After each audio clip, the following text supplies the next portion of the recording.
Chemistry के second chapter का बहुत ही धमाकेदार वीडियो लेके आ गया हूं दोस्तों, जिसमें दोस्तों लगातार 3 साल से पूछे जा रहे इस चैप्टर के मोस्ट इंपोर्टेंट सारे क्वेश्चन लेकर के आया हूं दोस्तों। यानी एक ही वीडियो में आपको पूरे कॉन्सेप्ट क्लियर हो जाएगा इस चैप्टर का, और सबसे बड़ी बात कि इस चैप्टर के मोस्ट इंपोर्टेंट क्वेश्चन पूरा करा दूंगा, जो कि बोर्ड एग्जाम 2026 में इससे बाहर आ ही नहीं सकता। इसकी पूरी गारंटी मैं लेता हूं दोस्तों। आपको दोस्तों हर एक मोस्ट इंपोर्टेंट प्रश्न का जवाब इतने सरल तरीके से, इतने आसान तरीके से आपको बताऊंगा कि आप इस वीडियो को देखते देखते ही आपको पूरा तैयार हो जाएगा। ये मैं पूरी गारंटी लेता हूं। ऐसा अगर नहीं हुआ तो कमेंट बॉक्स खाली है, वहां जाके आप गाली देके चले जाना, लेकिन इस वीडियो को पूरा अंत तक देखना, क्योंकि दोस्तों मुझे अपने बताने के तरीके पे पूरा यकीन है कि मैं आपको इस वीडियो को देखते देखते ही पूरा कुछ सिखा दूंगा। बस वीडियो को पूरा अंत तक देखिएगा दोस्तों। अगर आप अच्छे से इस वीडियो को देखते हो तो मैं गारंटी के साथ कहता हूं कि आप मेरे हर एक केमिस्ट्री के वीडियो को फॉलो करो, आपको एकदम आसान तरीके से हर एक चीज समझ आएगा। और आपको मैं पूरी दावा तो नहीं कर सकता कि 70 में 70 दिला पाऊंगा, लेकिन ये दावा जरूर कर सकता हूं कि 70 में 65 प्लस जरूर रहेगा आपका केमिस्ट्री में दोस्तों। तो बिना देर के आइए शुरुआत करते हैं। कह रहा है निर्णय समीकरण की व्याख्या कीजिए। इस समीकरण तक पहुंचने से पहले आपको एक शब्द जानना पड़ेगा, वो है इलेक्ट्रोड। इलेक्ट्रोड क्या होता है? जैसे मान लीजिए मैंने जिंक की एक रॉड ली है, क्या ली है? जिंक की एक छड़ लिया है मैंने, और जिंक की छड़ को क्या इलेक्ट्रोड बोलेंगे? तो आप कहिएगा नहीं सर, नहीं बोल सकते इलेक्ट्रोड। इलेक्ट्रोड तब बोला जाता है जब किसी छड़ से या तो इलेक्ट्रॉन जा रहा हो या तो किसी छड़ से इलेक्ट्रॉन आ रहा हो। जैसे अगर यहाँ पे हम इसे किसी सॉल्टीय सॉल्यूशन में रख दें, सॉल्टीय सॉल्यूशन का मतलब होता है दोस्तों लवणीय विलयन में। किसमें? लवणीय विलयन में अगर हम रख दें, जैसे आप ZnSO4 ले सकते हो, ठीक है।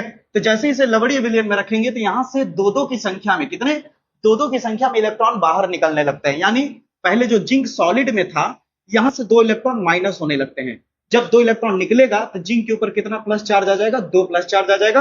और जो 2 इलेक्ट्रॉन माइनस में दिख रहा है, इसको इधर लिखेंगे तो प्लस में लिखा जाता है, ठीक है। ये जो अभी हुआ 2 इलेक्ट्रॉन निकलने का प्रोसेस, 2 इलेक्ट्रॉन निकलने का प्रोसेस, जब 2 इलेक्ट्रॉन निकलेगा तो यहाँ पे ऑक्सीकरण हो रहा है। ये वाला क्या हो रहा है? ऑक्सीकरण। इलेक्ट्रॉन अगर त्यागेगा तो ऑक्सीकरण होगा, और जहां पे ऑक्सीकरण होता है वहां एनोड काम करता है। क्या काम करता है? एनोड। यानी आपसे इलेक्ट्रोड पे भी क्वेश्चन पूछा जा सकता है कि इलेक्ट्रोड को परिभाषित कीजिए तथा उसके प्रकार बताइए। तो इलेक्ट्रोड 2 तरह के होते हैं, एक बता दिया एनोड। अब कैथोड आप समझ गए होंगे कि जो 2 इलेक्ट्रॉन निकला है वही 2 इलेक्ट्रॉन कॉपर के पास आएगा। तो क्या कॉपर ए वाला लेगा, छड़ वाला? नहीं।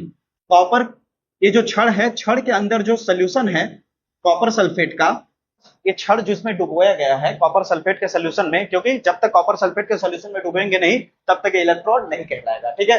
तो अब ये कॉपर का जो इलेक्ट्रोड है, तो यहां से 2 की संख्या में इलेक्ट्रॉन जिंक वाला आ रहा है। जब जिंक वाला आ रहा है तो ये वाला कॉपर एक्सेप्ट नहीं करता है, ये वाला कॉपर लेता है। ये पहले अपने आप को ब्रेक कर लेता है और क्या हो जाता है? CO2 प्लस हो जाता है, ठीक है।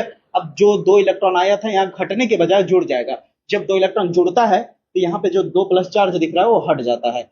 यानी यहाँ इलेक्ट्रॉन आया, जुड़ा। जहां पे इलेक्ट्रॉन आता है वहां रिडक्शन होता है। रिडक्शन का मतलब होता है अपचयन। अपचयन होता है दोस्तों। क्या होता है? अपचयन। और यहाँ पे ऑक्सीकरण होता है। और जहां अपचयन हुआ है वहां पे कौन सा इलेक्ट्रोड काम करता है? वहां पे कैथोड वाला इलेक्ट्रोड काम करता है, क्योंकि न्यूमेरिकल में एनोड कैथोड जानना जरूरी है दोस्तों, ठीक है। अगर आप इसको एकदम और डिटेल में जानना चाहते हैं तो जो एंड स्क्रीन में वीडियो दिखेगा उसे जरूर फॉलो करिएगा, ठीक है। अब आप ध्यान दीजिए, सवाल क्या कह रहा है कि निर्णय समीकरण की व्याख्या कीजिए। इसमें बहुत ज्यादा परिभाषा लिखने की जरूरत नहीं है, बस आप सिंपल सा एक रिएक्शन पहले लिखिए और रिएक्शन ए वाला लिखिएगा, जो इलेक्ट्रॉन एक्सेप्ट कर रहा है, जो इलेक्ट्रॉन ले रहा है। तो जैसे मान लीजिए मेरे पास यहाँ पे कोई यम नाम का इलेक्ट्रोड है और जिसके ऊपर कितना चार्ज है? N प्लस चार्ज है। तो N प्लस चार्ज तब खत्म होगा जब N प्लस इलेक्ट्रॉन लेगा। तो जैसे ही लिया वैसे यहाँ से N प्लस चार्ज खत्म हो गया। इतना आप लिख लोगे। इतना करने के बाद निर्णय समीकरण आपको पता ही होगा, यहाँ पे R होगा, छूट गया है, RT है, ठीक है। इसे कैलकुलेट करेंगे तो एक वैल्यू भी आता है, ठीक है। लेकिन वो वैल्यू मत लिखिएगा, क्योंकि आपको निर्णय समीकरण की व्याख्या करने को बोलेगा तो R का, T का, N का, F का जिक्र करना जरूरी है, ठीक है। अब ध्यान दीजिएगा, जब आप इस चीज को लिख लोगे तो यहाँ पे क्या लिखा है? किसी इलेक्ट्रोड क्रिया में इतने के लिए निर्णय समीकरण जो लिखा जाएगा वो क्या लिखा जाएगा? पहले आप E लिखोगे। E को बोला जाता है इलेक्ट्रोड विभव बोला जाता है। क्या बोला जाता है? इलेक्ट्रोड विभव। और यहाँ पे ये जो आप लिखे हो उसी को यहाँ उतारना है। कैसे उतारोगे? तरीका समझो। यहाँ पे Mn प्लस जो है इसको इधर लिखोगे, और ये जो आपको तीर का सिंबल दिख रहा है रिवर्सिबल, वो एक लाइन ऐसे खींच दोगे।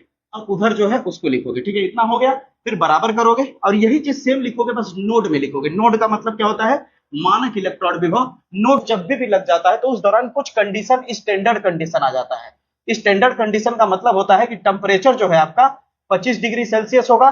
कंसंट्रेशन यानी सांद्रता जो होती है जिस विलियन में डाले हो, जैसे इस विलियन में अभी मैंने जिंक को इस विलियन में डाला है ना, उसी तरह ये जिस भी विलियन में होगा उसका सांद्रता कितना होगा? 1 मोल होना चाहिए। कितना? 1 मोल। और उसका प्रेशर यानी दाब कितना हो चाहिए? 1 atm का दाब होना चाहिए। कितना? 1 atm। ये कंडीशन में अगर जो काम हो रहा है उसे कहते हैं स्टैंडर्ड कंडीशन, ठीक है। तो यहाँ का जो वैल्यू है वो स्टैंडर्ड कंडीशन में रखा जाता है, ठीक है। तो ए आप लिख लोगे, फिर उसका माइनस लिख देना, फिर ए वैल्यू लिख देना। समझ आई मेरी बातें? उस पार वाले को यहाँ लिखोगे और इस पार वाले को यहाँ लिखोगे। इतना समझ आई मेरी बातें? जब इतना आ जाएगा, इतना कर लोगे, उसके बाद बस आप नाम बता देना कि इसका मतलब क्या है, इसका मतलब क्या है, आर का मतलब क्या है, टी का मतलब क्या है, एल का मतलब क्या है, एफ का मतलब क्या है। हो जाएगा, सवाल का जवाब क्लियर हो गया। बताओ कितना आसान है। आप लिख देना कि ए जो है इलेक्ट्रॉन विभव है, नोट लग जाएगा तो क्या हो जाएगा, स्टैंडर्ड यानी मानक इलेक्ट्रॉन विभव हो जाएगा। एन इलेक्ट्रॉनों की संख्या है, यहाँ पे इलेक्ट्रॉन कितने का अदली बदला हो रहा है, 2 इलेक्ट्रॉनों का हेरा फेरी हो रहा है। तो यहाँ पे इलेक्ट्रॉन की संख्या कितनी होगी, 2। जितने इलेक्ट्रॉन आदान प्रदान हो रहे हैं वही एन कहलाता है, यानी इलेक्ट्रॉन की संख्या कहलाता है। और आर क्या है, गैस स्थिरांक होता है। आर क्या होता है, गैसीय कांस्टेंट यानी गैस स्थिरांक होता है। टी जो है आपका ताप है, और एफ जो है फैराडे नियतांक होता है, जिसका वैल्यू होता है 96,500। गिब्स मुक्त ऊर्जा पे जो क्वेश्चन पूछा जाता है, जरूर आता है एक क्वेश्चन, अभी 2025 में पूछा भी गया है, उस पे ये सब इस्तेमाल किया जाता है। कैसे होता है मैं दिखाऊंगा अभी आपको। ये प्रश्न सवाल, इस प्रश्न का जवाब क्लियर हुआ, चलते अगले प्रश्न पे। दूसरा क्वेश्चन भी दोस्तों बहुत ही मोस्ट इंपॉर्टेंट क्वेश्चन है। अब ध्यान से समझना, कह रहा है कि मानक हाइड्रोजन इलेक्ट्रॉन विभव को समझाइए। अब इसको मैं परिभाषा पढ़ के अगर समझाऊंगा तो ऑटोमेटिक आप बोर हो जाओगे, ये रटने वाली बात आ जाएगी। नहीं, पहले कॉन्सेप्ट क्लियर करो। मैं आपको इतना वादा करता हूं कि आपको इतना तगड़ा कॉन्सेप्ट क्लियर करूंगा कि परिभाषा देखते देखते ही अपने आप तैयार हो जाएगा, आप बना के लिख लोगे। समझ आई मेरी बात है? कितना रटोगे मेरे भाई, रटाने वाले दुनिया पड़ी हुई है। रटने का कोशिश मत करिए, सीखने की कोशिश करिए। सबसे पहले समझिए कि हाइड्रोजन इलेक्ट्रोड है क्या। मानक हाइड्रोजन इलेक्ट्रोड है क्या। आप जानते हैं इलेक्ट्रोड 2 तरह का होता है, एक होता है एनोड और एक होता है कैथोड। अभी मैंने जस्ट बताया, इलेक्ट्रॉन अगर कहीं से जा रहा है तो एनोड, और इलेक्ट्रॉन कहीं आ रहा है इस वाले में तो कैथोड।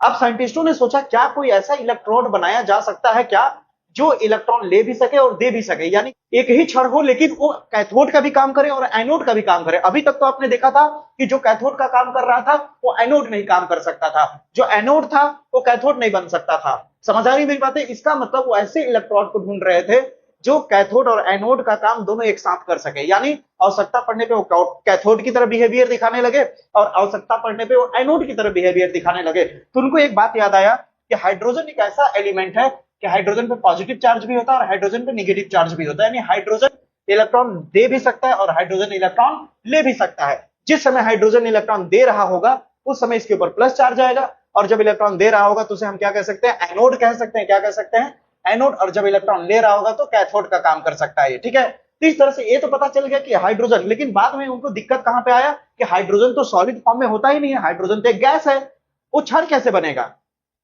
जिंक तो भाई क्षण बन सकता है, कॉपर क्षण बन सकता है, लेकिन हाइड्रोजन कैसे क्षण बनेगा। तो उनको अब दिमाग लगा करके सोचना पड़ा कि हाइड्रोजन को हम किस तरह क्षण के रूप में बदल सकते हैं। तो उनको याद आया कि प्लेटिनम एक ऐसी चीज है कि प्लेटिनम किसी से जल्दी अभिक्रिया नहीं करता। अगर हाइड्रोजन की गैस प्लेटिनम पे छिड़काव की जाए तो प्लेटिनम क्या करेगा, हाइड्रोजन गैस को अधिशोषित कर लेगा, अवशोषित कर लेगा और अपने ऊपर हाइड्रोजन की परत चढ़ा देगा। जब अपने ऊपर हाइड्रोजन की परत चढ़ा देगा तो प्लेटिनम तो अंदर हो गया और ऊपर क्या हो गया, पूरा हाइड्रोजन। तो देखने वालों को लगेगा कि हाइड्रोजन का क्षण है। इसलिए यहाँ पे एक काम किया गया कि उन्होंने क्या किया, सबसे पहले प्लेटिनम की रॉड ली। किसकी रॉड ली दोस्तों, प्लेटिनम की। और प्लेटिनम की रॉड को लेकर के हाइड्रोजन का इलेक्ट्रोड बनाना था, तो उन्हें जो विलयन लेना है वो विलयन हाइड्रोजन वाला होना चाहिए, इसलिए उन्होंने विलयन कैसा लिया, HCl का विलयन लिया। उन्होंने अंदर में कौन सा सोल्यूशन डाल दिया, उन्होंने कौन सा सोल्यूशन डाल दिया ताकि इलेक्ट्रोड का काम करने लगे, उन्होंने सोल्यूशन डाला HCl का, ठीक है। इसे बोला जाता है दोस्तों वैद्युत अपघट्य भी बोल सकते हो आप इसे, ठीक ना, क्योंकि HCl को क्योंकि एक प्लस में टूटता है एक माइनस में टूटता है। जब कोई भी लिक्विड प्लस और माइनस में टूट जाए तो उसे वैद्युत अपघट्य कहा जा सकता है, याद रखिएगा दोस्तों।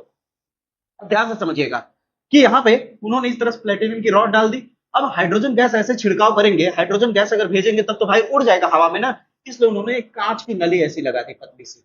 उन्होंने क्या लगा दी, कांच की इस तरह से पतली सी नली लगा दी, ताकि पूरा हाइड्रोजन जब यहां से भेजू मैं इस तरह से हाइड्रोजन को, हाइड्रोजन गैस को अंदर चला जाए और ये क्या कर ले, प्लेटिनम की रॉड पूरी तरह से अधिशोषित कर ले, ठीक है। प्लेटिनम की रॉड पूरी तरह से अधिशोषित कर ले और ये जो इलेक्ट्रोड बन जाए, इलेक्ट्रोड किस चीज का बन जाएगा दोस्तों, मानक हाइड्रोजन विभव। लेकिन यहाँ पे आप अगर गौर से देखो तो मानक शब्द बता रहा है, यानी केवल हाइड्रोजन इलेक्ट्रोड नहीं कह रहा है, मानक हाइड्रोजन इलेक्ट्रोड कह रहा है। जब मानक हाइड्रोजन इलेक्ट्रोड होगा तो जो मैंने विलयन लिया है HCl, उसकी सांद्रता कितनी होगी, 1 मोल की होगी। कितनी होगी, 1 मोल। और ये जो विलयन है इसका दाब जो होगा, प्रेशर वो कितना होगा, 1 ATM का होगा। टेम्परेचर जो होगा वो कितना होगा, 25 डिग्री सेल्सियस का होगा। इतनी बात आपको समझ आ रही है।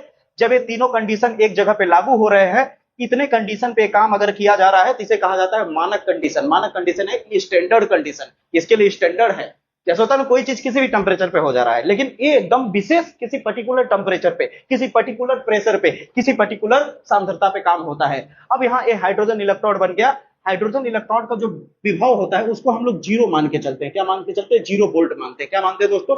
इसका जो विभव होता है उसको हम लोग जीरो वोल्ट लेते हैं। ठीक है, चाहे वो एनोड का काम करे चाहे कैथोड का। अब देखो ये कैसे एनोड बनता है और कैसे कैथोड बनता है। अगर मान लो इसके पास कॉपर की छड़ डाल दे, क्या डाल दे? कॉपर। तो कॉपर इलेक्ट्रॉन लेता है। कॉपर का सोल्यूशन जो होता है, देखे थे ना अभी आपको बताया था ना, कॉपर इलेक्ट्रॉन अंदर की तरफ लेता है। जब कॉपर अंदर की तरफ इलेक्ट्रॉन लेगा तो ये क्या बन जाएगा? एनोड बन जाएगा। अगर यहीं पे जिंक लगा दें, इसके साथ क्या जोड़ दें? जिंक वाला जोड़ दें। क्या जोड़ दें दोस्तों? जिंक वाला। तो इलेक्ट्रॉन क्या करेगा? जिंक देता है तो ये लेना शुरू कर देगा, यानी ये कैथोड का काम करने लगेगा। इतनी बात समझ आई? अब परिभाषा पढ़ो, ऑटोमेटिक समझ आ जाएगा। जो मैंने समझाया है वही चीज यहाँ लिखा हुआ है। आपका दिल खुश हो जाएगा, दिल गार्डन गार्डन हो जाएगा। दोस्तों ध्यान से समझना। क्या रहा? मानक हाइड्रोजन इलेक्ट्रोड में क्या है? मानक हाइड्रोजन इलेक्ट्रोड। मानक हाइड्रोजन इलेक्ट्रोड में, मानक हाइड्रोजन इलेक्ट्रोड को 1 मोलर, कितना?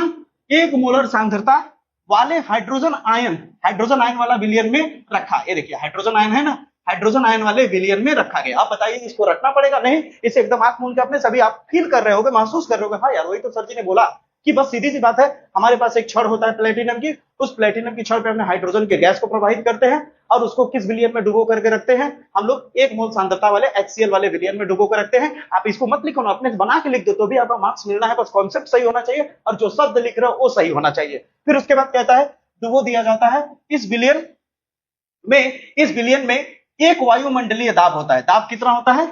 1 atm का, यानी एक वायुमंडलीय दाब पर शुद्ध हाइड्रोजन गैस बाहर से देखो, बाहर से भेजा जा रहा है ना, बाहर से भेजा जा रहा है। शुद्ध हाइड्रोजन गैस की कुछ मात्रा प्लेटिनम पे भेजी जाती है, कुछ मात्रा प्लेटिनम पे भेजी जाती है। देखिए प्लेटिनम पे भेजी गई। अब प्लेटिनम क्या कर लेता है? इसे अधिशोषित कर लेता है। प्लेटिनम क्या कर लेता है? अधिशोषित कर लेता है। और बाकी शेष बचा हुआ, जो बाकी शेष बचा हुआ हाइड्रोजन गैस होता है वो कहां जाता? चला जाता है सोल्यूशन के अंदर, यानी इस विलयन के अंदर विलीन हो जाता है। विलीन होने का मतलब समझो, मिल जाता है। ठीक है, मिल जाता है, जिसका मैं रिएक्शन यहाँ पे दिखाया भी हूँ। ठीक है, हाइड्रोजन गैस जो होता है बाद में किस में कन्वर्ट हो जाता है? आयन में कन्वर्ट हो जाता है, क्योंकि 2 इलेक्ट्रॉन निकल जाता है। 2 इलेक्ट्रॉन निकल जाता है। इतनी बात समझ आई मेरी बात है? ये तो भाई हाइड्रोजन गैस है ना, तो हाइड्रोजन गैस में कितने हाइड्रोजन है? 2 हाइड्रोजन। एक यहाँ से इलेक्ट्रॉन निकला, एक यहाँ से इलेक्ट्रॉन निकला, 2 इलेक्ट्रॉन निकले। और 1-2 हाइड्रोजन को क्या लिख सकते हो? 2H+ लिख सकते हो। क्लियर हुआ यहाँ तक? इसे चाहो तो आप उल्टा करके भी लिख सकते हो, रिवर्सिबल है। ठीक है, जब यहां तक हो जाए कि विलीन हो जाता है, उसके बाद आप लिखोगे इस इलेक्ट्रॉन को स्वेच्छा से हम लोग इसके विभव को शून्य मान लेते हैं, शून्य निर्धारित कर देते हैं।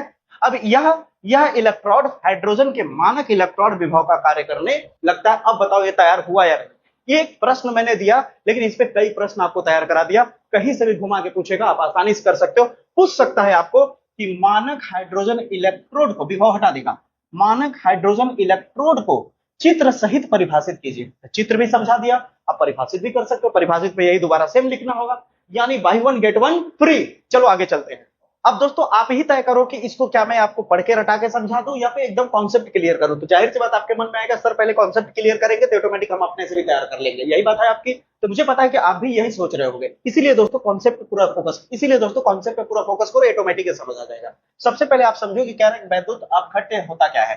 तो याद रखिए, जब भी किसी जलीय विलयन में, जैसे मान लीजिए जलीय विलयन है, ठीक ना, कोई जलीय विलयन है, जलीय विलयन है और कोई पदार्थ डाला गया है किसी जलीय विलयन में। मान लीजिए मैंने HCl डाला, HCl प्लस में टूट गया और माइनस में टूट गया, तो इसका मतलब HCl क्या हो गया? आपका वैद्युत अपघट्य हो गया। वैद्युत अपघट्य का मतलब होता है वह पदार्थ जब जलीय विलयन में डाला जाता है तो प्लस में और माइनस में ब्रेक हो जाए। प्लस और माइनस में ब्रेक हो जाना ही वैद्युत अपघट्य कहलाता है। जैसे ग्लूकोज ले लीजिए, ग्लूकोज प्लस और माइनस में ब्रेक नहीं होता, इसलिए वैद्युत अनअपघट्य है। क्या है? वैद्युत अनअपघट्य, नॉन इलेक्ट्रोलाइट है। ठीक है, वैद्युत अपघट्य का मतलब इलेक्ट्रोलाइट होता है। CBSE वाले अगर आप देख रहे हैं तो सुन सकते हैं। ठीक है, एक होता है इलेक्ट्रोलाइट। इलेक्ट्रोलाइट क्या होता है? जो पॉजिटिव और निगेटिव आयंस में कन्वर्ट हो जाए। ठीक है, अब आती है बारी कि पॉजिटिव और निगेटिव आयन में कन्वर्ट तो हो रहा है, लेकिन बहुत सारे ऐसे पदार्थ होते हैं, जैसे मान लीजिए सपोज दैट एग्जांपल ले रहा हूं, मान लीजिए हमारे पास HCl है, इसके पास 100 को पॉजिटिव है और 100 को निगेटिव है। जब मैंने इसमें डाला तो 100 के 100 टूट गए, 100 पॉजिटिव और 100 निगेटिव अलग अलग हो गए, यानी पूरी तरह से आयनित हो गए, कंप्लीटली आयनिक हो गए।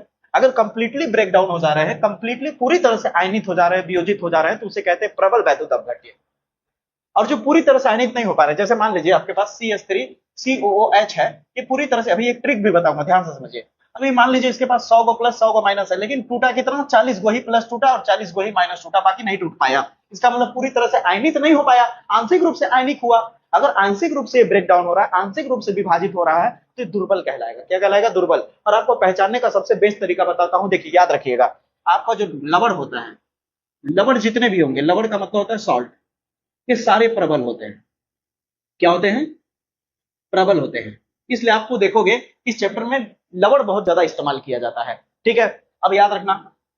दूसरा, अम्ल में आप जानते हो, अम्ल में दुर्बल अम्ल और प्रबल अम्ल होते हैं। तो प्रबल अम्ल सब प्रबल वैद्युत अपघट्ट में चले जाएंगे और दुर्बल अम्ल दुर्बल वैद्युत अपघट्ट में चले जाएंगे। उसी तरह क्षार में प्रबल क्षार और दुर्बल क्षार होता है, तो प्रबल क्षार सब प्रबल वैद्युत अपघट्ट में चले जाएंगे और दुर्बल क्षार, समझ रहे हो ना। उसी तरह से यहाँ पे देखिए उदाहरण पहले लिखा है, NaCl एक नमक है, आप जानते हो कॉमन सॉल्ट कहते हैं, ये प्रबल में चला गया। HCl आपका प्रबल अम्ल होता है, NaOH प्रबल क्षार होता है आपका, तो ये सब प्रबल में आ गए।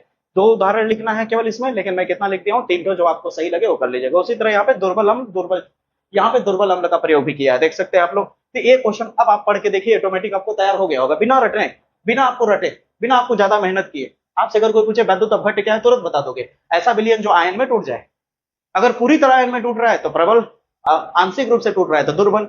अब बताइए क्लियर हो रहा है या नहीं? मजा आ रहा है ना? अगर आपको वीडियो मजा आ रहा है, समझ आ रहा है, हर एक कॉन्सेप्ट क्लियर हो रहा है, तो प्लीज चैनल को सब्सक्राइब कर लीजिए दोस्तों, ताकि हम लोग को भी मोटिवेशन मिले। बहुत ज्यादा मेहनत करना पड़ता है दोस्तों, कि मिटाओ फिर बनाओ, फिर मिटाओ फिर बनाओ। व्हाइट बोर्ड पे बहुत ज्यादा मेहनत है, डबल ट्रिपल मेहनत, डबल ट्रिपल मेहनत होता है। ठीक है दोस्तों, आप चिंता मत करिए, कोशिश करूंगा कि 4 से 5 दिन के अंदर जल्द से जल्द हम लोग, मैं भी आपको डिजिटल बोर्ड के माध्यम से क्लास कराना शुरू कर दो दोस्तों। ठीक है, ताकि ज्यादा से ज्यादा कॉन्सेप्ट कम समय में समझा सकूं। ठीक है, आगे बढ़ते हैं दोस्तों, तब तक वीडियो को शेयर कर दीजिए दोस्तों। चलिए, यहाँ पे सबसे पहले ट्रिक समझो, जब भी आपको ईएमएफ यानी वैद्युत वाहक बल निकालने को बोलता है, तो 2 फार्मूले पे निकलता है, एक ये सिंपल वाला फार्मूले से और एक निर्नष्ट वाले फार्मूले से। तो कैसे पता लगाएंगे कि निर्नष्ट वाले समीकरण से हल करना है, ईएमएफ निकालना है, या फिर ये सिंपल वाले फार्मूले से ईएमएफ निकालना है? ये जो मैंने ई सेल नोट लिखा है, सेल हिंदी में भी लिख सकते हैं, इसे ही ईएमएफ कहते हैं। क्या कहते हैं? ईएमएफ। 2 तरीके से निकाला जाता है। सबसे पहले समझो, जब भी आपको इस तरह से सवाल दिया रहेगा ऊपर में, अगर ब्रैकेट में 1 मोल सांद्रता दी गई है, तो इसका मतलब ये स्टैंडर्ड कंडीशन में, स्टैंडर्ड कंडीशन में रहेगा,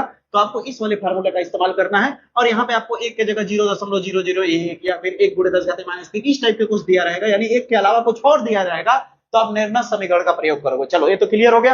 अब बारी आती है कि अभी कौन से समीकरण का इस्तेमाल करना है, तो कहोगे इस वाले फार्मूले से सर सवाल होगा, इस वाले फार्मूले से, इस वाले फार्मूले से आपका सवाल हल होगा। यानी ये तो पता चल गया इस वाले फार्मूले से सवाल हल होगा। अब यहाँ पे जान लीजिए कैसे पहचाने कि इसमें कैथोड वाला कौन होगा और एनोड वाला कौन होगा, वैल्यू। तो ध्यान से समझो, ये जो डबल तीर दिख रहा है, ये डबल तीर जो होता है, इसे लवण सेतु यानी सॉल्ट ब्रिज का सिंबल माना जाता है। ठीक है, अभी क्या है लवण सेतु सॉल्ट ब्रिज, जैसा कि अभी एंड स्क्रीन में जो वीडियो आएगा उसको जरूर देखना, मैं आपसे रिक्वेस्ट करता हूं दोस्तों। आपका इस चैप्टर पे पकड़ बहुत तगड़ा हो जाएगा फिर उसके बाद। ठीक है, ध्यान से समझना।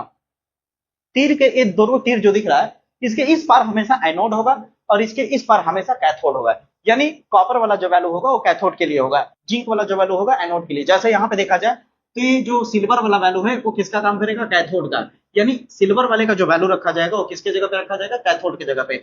और इधर वाला जो होगा एनोड होगा, यानी इसका जो वैल्यू रखा जाएगा वो एनोड की जगह पे रखा जाएगा। ठीक है, इतनी बात तो क्लियर हो गई।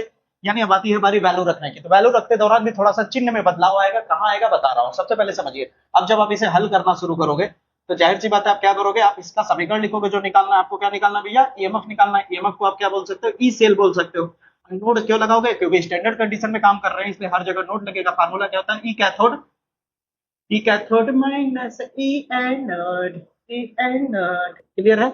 अब यहाँ पे कैथोड, कैथोड वाला कौन सा होगा, कैथोड वाला इधर वाला होगा, यानी इसका वैल्यू रखेंगे कैथोड वाला। अब देखना है कि जो वैल्यू चाहे जो भी चिन्ह हो यहाँ पे, अब देखना है कि चिन्ह बदलेगा या नहीं। कैसे पता चलेगा, यहाँ पे देखो, अगर तीर के इस पार, ये जो तीर, तीर क्या है, तीर का मतलब होता है, ये जो तीर बना है, तीर का मतलब बता चुका हूं, जो सीधा लाइन खींचा गया है। यानी जैसे यहाँ पे आपको दिख रहा होगा जिंक, और यहाँ पे जिंक दिख रहा है, यहाँ पे 2+ दिख रहा है, तो तीर का मतलब ये सीधी लाइन है। ठीक है, अब ध्यान से समझना, अगर इस तरफ इस तीर के इस पार अगर वैल्यू कम मिले पावर में और इधर वैल्यू ज्यादा मिले तो ऑक्सीकरण होगा, और ऑक्सीकरण जब होगा तो चिन्ह बदल जाएगा।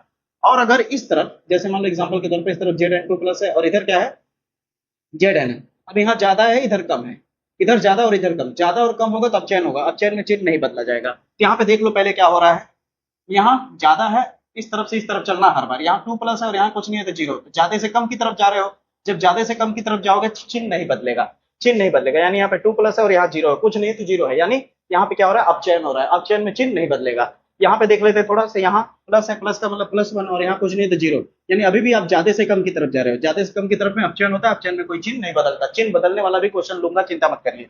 यहाँ पे कैथोड का यानी कोई चिन्ह नहीं बदलेगा, जैसा वैसे ही रहेगा। अब वैल्यू रखिए, इसका वैल्यू यहाँ पे आ जाएगा, 0.8 माइनस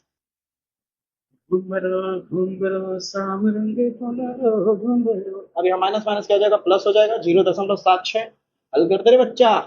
6 0 6 जोड़ दो इसे, 6 0 6 8 7 15 यानी 1.56 वोल्ट आ जाएगा। इसका क्या, ई नोड सेल, जिसे ईएमएफ कहेंगे, वैद्युत वाहक बल। अब बताओ समझ आया या नहीं, क्लियर हुआ।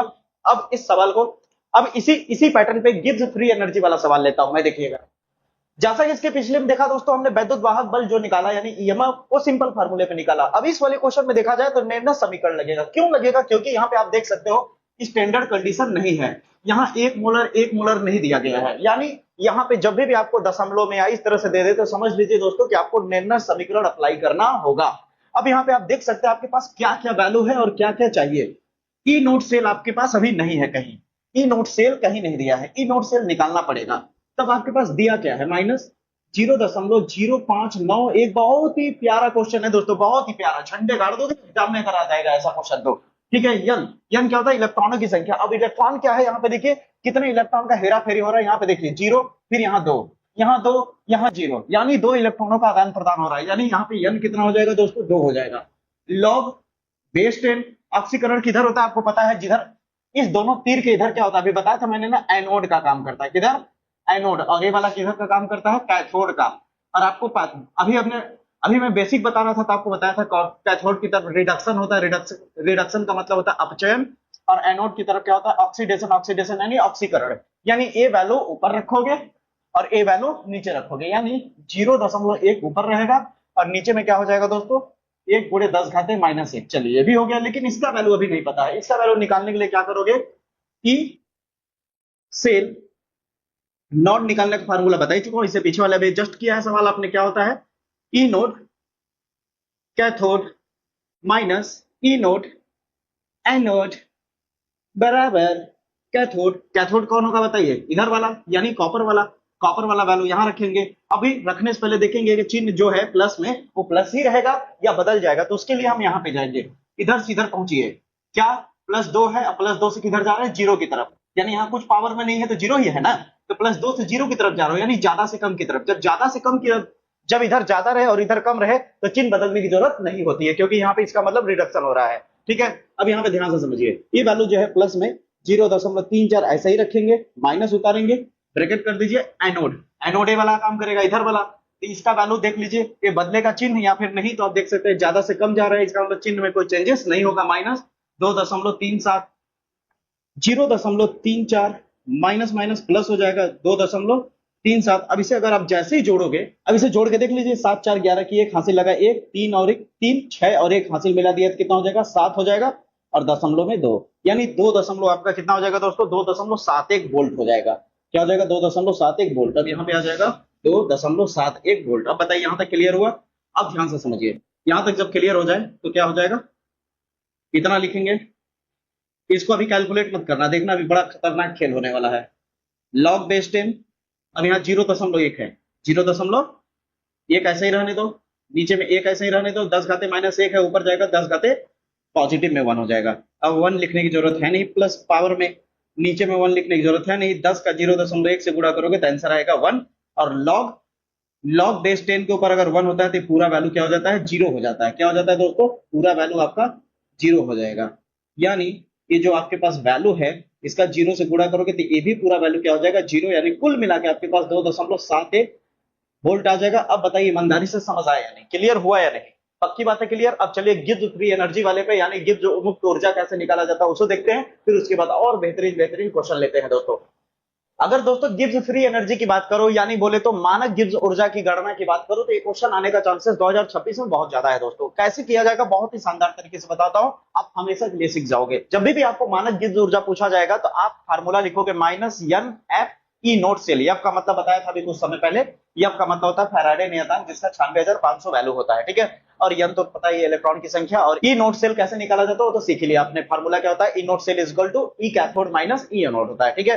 अगर आपको डायरेक्ट वैल्यू दिया है तब तो निकालने की जरूरत नहीं है, और नहीं दिया है तो आप निकाल सकते हो, ठीक है। अभी आप देख लीजिए, डेनियल सेल के लिए मानक इलेक्ट्रॉन विभव, इलेक्ट्रॉन विभव को लिखते हैं ई सेल से। क्या लिखते हैं दोस्तों, इलेक्ट्रॉन विभव को ई सेल। मानक बोल दिया हो जाएगा ई नोट सेल। अब वैल्यू कितना दिया है 1.1 वोल्ट। चलिए ठीक है, जो दिया है पहले आप लिख लीजिए, जब आप सॉल्व करेंगे तो गिवन वैल्यू को लिख लीजिए। फिर उसके बाद आपको क्या दिया हुआ है, इलेक्ट्रॉन कितना हेराफेरी हो रहा है, 2 इलेक्ट्रॉन हो रहा है।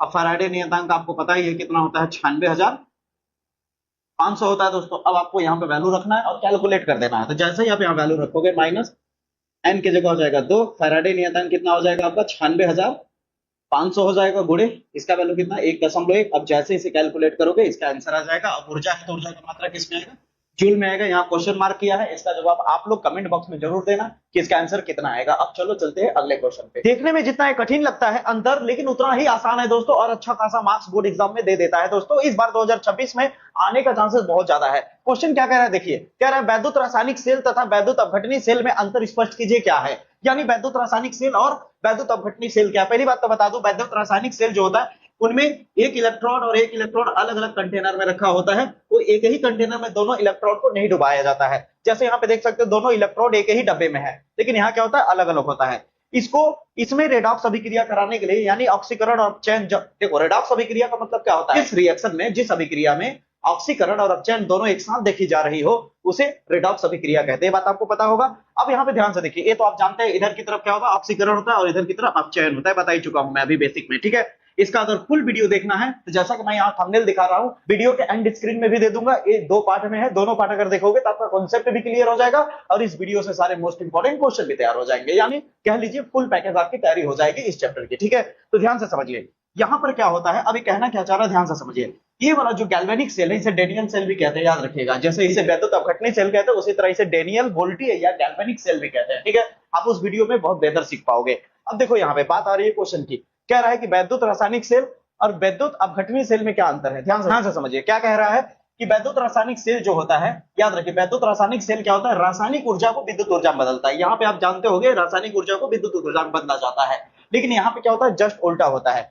विद्युत ऊर्जा को रासायनिक ऊर्जा में बदला जाता है। क्या किया जाता है, विद्युत ऊर्जा को रासायनिक, जैसे आप मोबाइल जिस समय चार्ज लगाते हो उस समय क्या होता है कि जो आपके बोर्ड में जो करंट है यानी इलेक्ट्रिक एनर्जी है वो किस में कन्वर्ट हो रही होती है, केमिकल एनर्जी में कन्वर्ट हो रही होती है आपके मोबाइल की बैटरी में। समझ आई मेरी बातें, याद रखिएगा चार्जिंग सिस्टम में ये काम आता है, ठीक है। तो ध्यान से समझिए यहाँ पे क्या हो रहा है कि हम लोग रासायनिक ऊर्जा को विद्युत ऊर्जा में बदलते हैं और इसी का उल्टा यहाँ हो जाता है। विद्युत अपघटनी सेल में हम विद्युत ऊर्जा को रासायनिक ऊर्जा में बदल देते हैं। यहाँ पे क्या होता है कि इसमें देख लो कहीं भी बैटरी हम लोग अलग से कोई एनर्जी नहीं देते इसे, जैसे हम इस सिस्टम को बनाते हैं अपने आप स्वतः होना शुरू हो जाता है। लेकिन यहाँ पे क्या होता है, यानी स्वतः होने का मतलब होता है स्वतः रेडॉक्स अभिक्रिया होना शुरू हो जाएगा। देखो रेडॉक्स अभिक्रिया होगा तभी जाकर के विद्युत धारा प्रवाहित होगी, ठीक है, तभी एनर्जी यूज कर सकते हो, ठीक है। यहाँ पे ध्यान से समझो।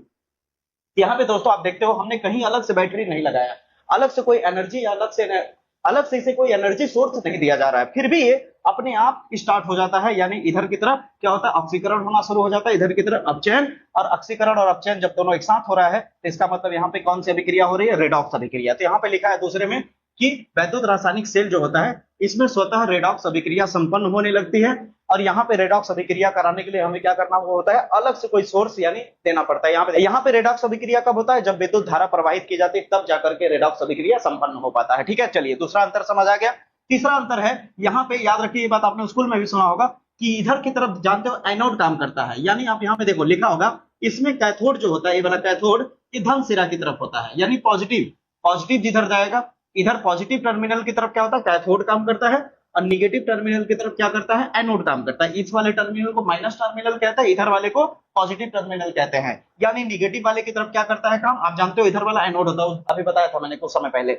इधर क्या होता है कैथोड होता है, कैथोड की तरफ पॉजिटिव टर्मिनल होता है और निगेटिव की तरफ क्या होता है दोस्तों एनोड होता है, ठीक है। लेकिन यहाँ जस्ट उल्टा होता है, यहाँ जस्ट उल्टा है। ये जो पॉजिटिव टर्मिनल दिख रहा है आपको, इस पॉजिटिव टर्मिनल की तरफ क्या हो जाएगा उल्टा हो जाएगा। यहाँ पे कह रहा है कि कैथोड नेगेटिव टर्मिनल बन जाता है, यानी इधर वाला कैथोड हो जाता है और इधर वाला क्या हो जाता है आपका एनोड का काम करने लगता है। समझ आई मेरी बात है, जस्ट उल्टा हो जाता है, ठीक है। चौथी अंतर अगर आप देखोगे तो चौथे अंतर में क्या होता है, यहाँ पे हम इसको स्टार्ट कराने के लिए कोई बाहर से कोई सोर्स या एनर्जी नहीं देते हैं, ये अपने आप स्टार्ट हो जाता है। यानी यहाँ पे लिखा है इसमें किसी बाह्य स्रोत की आवश्यकता नहीं पड़ती है इसको चलाने के लिए, इसको संपन्न कराने के लिए। लेकिन यहाँ पे बाह्य स्रोत की आवश्यकता पड़ती है, या बैटरी लगाई जाती है या फिर अलग से कोई विद्युत ऊर्जा इसे दी जाती है। अब बताइए ये अंतर आपको समझ आया, क्लियर हुआ। फिर से रिपीट कर देता हूं, विद्युत रासायनिक सेल में क्या होता है ऊर्जा, विद्युत रासायनिक सेल में क्या होता है रासायनिक ऊर्जा विद्युत ऊर्जा में बदलता है, और यहाँ पे जस्ट उल्टा होता है। यहाँ पे रेडॉक्स अभिक्रिया स्वतः हो जाती है, यहाँ पे कराया जाता है विद्युत धारा प्रवाहित करा के। यहाँ पे कैथोड जो होता है धन टर्मिनल की तरफ दिखता है और एनोड ऋण टर्मिनल की तरफ, एनोड निगेटिव टर्मिनल की तरफ दिखता है। और यहाँ पे क्या होता है, जस्ट इसका उल्टा होता है। यहाँ पे कोई बाह्य स्रोत की जरूरत नहीं पड़ती, यहाँ पे बाह्य स्रोत की जरूरत पड़ती है। अब बताइए समझ आया, क्लियर हुआ, तैयार हुआ? मैंने बोला ना कि वीडियो देखते देखते ही सब कुछ तैयार करा दूंगा। अगर आपको मजा आ रहा होगा दोस्तों तो प्लीज इस चैनल को ज्यादा से ज्यादा सपोर्ट करिए, ज्यादा से ज्यादा लोगों तक शेयर करिए दोस्तों। आप इस चैनल को अपना समझ करके इस चैनल को बढ़ाने में प्लीज मदद करिए दोस्तों। आगे बढ़ते हैं अगले क्वेश्चन की तरफ। अगर कोलराउस के नियम की बात करें दोस्तों तो ऐसा कोई साल नहीं है जिसमें सातों सेट में से किसी एक सेट में पूछा ना गया हो। हमेशा कोलराउस का नियम फिक्स होता है कि आता ही आता है। बिल्कुल एकदम आसान तरीके से समझा दूंगा दोस्तों। तो जानते हैं दोस्तों कोलराउस का नियम है क्या? सबसे पहले परिभाषा भाड़ में गया, पहले हम इसके कॉन्सेप्ट को क्लियर करते हैं, फिर उसके बाद परिभाषा ऑटोमेटिक क्लियर हो जाएगा। आप ये बात आप जानते होंगे दोस्तों कि विद्युत अपघट्य क्या होता है। अभी जस्ट मैंने बताया था कि जब कोई भी लिक्विड, अगर हम जब कोई भी लिक्विड जलीय विलयन में डाला जा रहा है और वो प्लस और माइनस में टूट जाए तो उसे हम लोग कहते हैं दोस्तों वैद्युत अपघट्य विलयन कहते हैं। वो क्षार भी हो सकता है, अम्ल भी हो सकता है, लवण भी हो सकता है। ठीक है, जैसे कि ज्यादातर आपको देखने को लवण मिलता है, जैसे NaCl हो गया, ये सब चीजें। ठीक है, तो ध्यान से सुनिएगा मेरी बात को कि कोलराउस अपने नियम में क्या कहना चाह रहा है। जब आप कोई भी वैद्युत अपघट्य लेते हो, जैसे मान लो मैंने इसमें NaCl लिया, तो NaCl इसमें डालेंगे तो दो भागों में टूट जाएगा, प्लस में टूट जाएगा और माइनस में टूट जाएगा। तो ये कह रहा है डालने से पहले, NaCl को डालने से पहले इसकी जो मोलर चालकता है, वो डालने के बाद जब ये दो हिस्सों में टूट जाएगा प्लस और माइनस में, तो इसकी आयनिक, अब आयन में टूट गया तो अब इसे मोलर चालकता ना बोल के आयनिक चालकता बोलोगे। तो इसकी आयनिक चालकता और इसकी आयनिक चालकता जो होगी, इन दोनों का योगफल जो होगा वो इसके बराबर होगा। अब इसकी मोलर चालकता को दोस्तों कैपिटल लैम्डा से दर्शाया जाता है डालने से पहले। ठीक है, और यहां हो गया ये मोलर। ठीक है, अब ये हो गया मोलर चालकता, यहां इंफिनिटी लगा दोगे तो हो जाएगा अनंत तनुता पर मोलर चालकता। मान लेते हैं अनंत तनुता पे इसका मोलर चालकता x है थोड़े देर के लिए। ठीक है, और जैसे ही मैंने इसको डाला तो डालने के बाद ये दो हिस्सों में टूट गया, Na प्लस और Cl माइनस में। तो इसके आयनिक मोलर चालकता को स्मॉल लैम्डा से लिखा जाता है। किससे लिखा जाता है दोस्तों? स्मॉल लैम्डा से, अनंत तनुता पर। ठीक है, याद रखिएगा। अब इन दोनों को जब हम जोड़ देंगे तो जोड़ने के बाद इसका जो आंसर है वो इसके बराबर आएगा। ये कह रहा है कोलराउस अपने नियम में कोलराउस कह रहा है कि अगर आप किसी की भी मोलर चालकता लेते हैं अनंत तनुता पे, जैसे एग्जांपल के तौर पे मैंने NaCl लिया, तो कह रहा है कि जब ये टूटता है दो हिस्सों में, यानी आयन में Na प्लस और Cl माइनस में, जब आयन में रहेगा तो स्मॉल लैम्डा रहेगा। जब एक कैपिटल लैम्डा में लिखा होगा दोस्तों तो उसे मोलर चालकता कहोगे। ठीक है, क्या कहोगे? मोलर चालकता। और जब वो टूट जाएगा, आयन में हो जाएगा, तो उसे आयनिक चालकता कहोगे। क्या कहोगे? आयनिक मोलर चालकता। तो यहाँ पे ये कह रहा है कोलराउस अपने नियम में कि जब आप किसी भी वैद्युत अपघट्य को लेते हो, आप देखो परिभाषा ऑटोमेटिक समझ आ जाएगा। अनंत तनुता पर किसी वैद्युत अपघट्य, ये हो गया वैद्युत अपघट्य, किसी वैद्युत अपघट्य की मोलर चालकता उसके सभी धन आयन और ऋण आयनों की आयनिक मोलर चालकता के योगफल के बराबर होता है। ये कोलराउस अपने नियम में कह रहा है। जब आप नियम लिखोगे उसके बाद एक एग्जांपल इस तरह लिख दोगे, आपका कोलराउस का नियम क्लियर हो जाएगा। आप कुछ भी ले सकते हो, आप चाहो तो CH3COOH ले लो, कोई दिक्कत की बात नहीं है, बिल्कुल दिक्कत की बात नहीं है दोस्तों। अब इसे आप तोड़ दो दो हिस्सों में।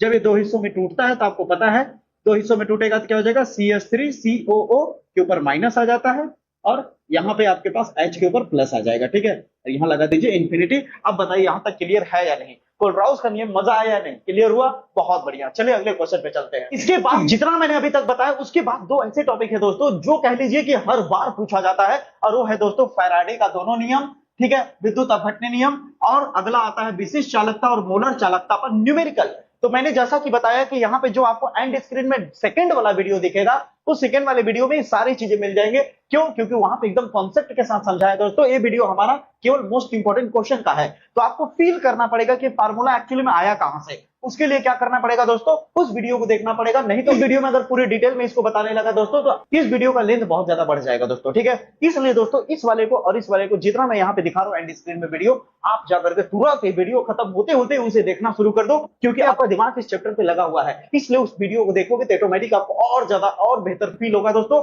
अब मैं इसी तरह के बेहतरीन और धमाकेदार वीडियो फिर से लेकर के आऊंगा दोस्तों जल्द। अब आपको इंतजार करने की जरूरत नहीं पड़ेगा। थोड़ा मेरा तबीयत खराब हो गया था दोस्तों, इस वजह से वीडियो थोड़ा लेट में आ रहा था।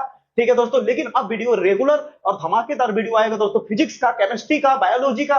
बायोलॉजी वाले जितने स्टूडेंट हैं मेरे प्यारे भाई, बायोलॉजी व्हाइट बोर्ड पे बना करके पढ़ाने में दिक्कत होगा दोस्तों, क्योंकि काफी सारे स्ट्रक्चर है, बहुत ज्यादा समय चला जाएगा। इसलिए बहुत ही जल्द 3-4 दिन के अंदर मैं स्मार्ट बोर्ड लगाने वाला हूं।